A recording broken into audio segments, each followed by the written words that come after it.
And meron ako ditong ground chicken. Ihahalo ko na dito itong ham at itong keso.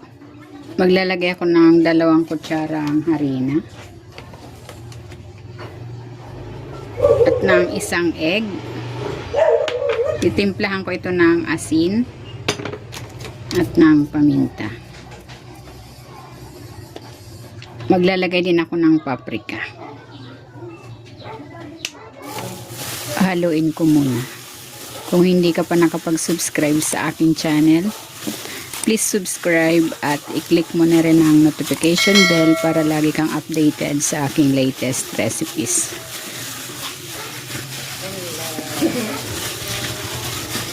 Ayan, okay na ito. Pwede na natin itong balutin. Ayan, magbabalot na ako. Meron ako ditong spring roll wrapper.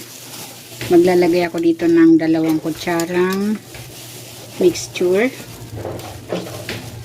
Then, babalutin ko na.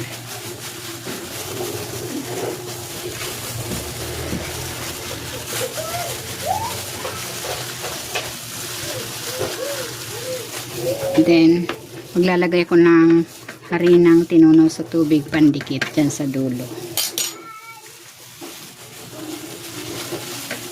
Ayan, ganyan lang. Uulitin ko lang ang proseso sa natitira pa nating chicken mixture.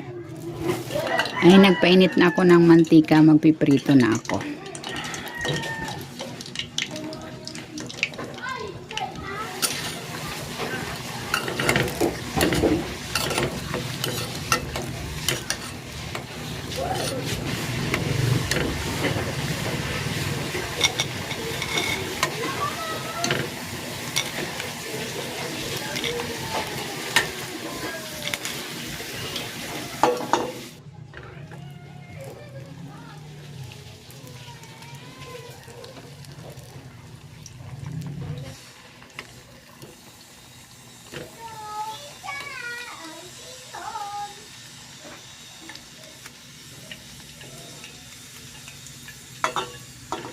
Gagawa ko ng sauce.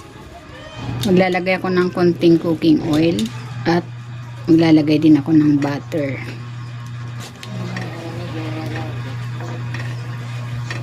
Maglalagay din ako dito ng harina.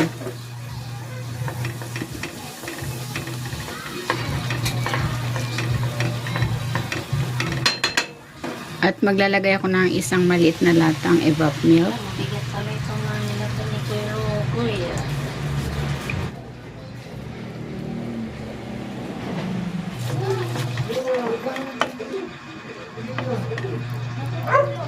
Itimplahan ko ito ng asin, paminta,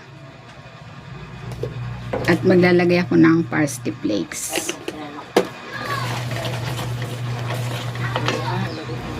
Ayan, okay na itong ganitong consistency. Hahanguin ko na ito. Ito na, ready na itong chicken cordon bleu lumpia. Tikman na natin.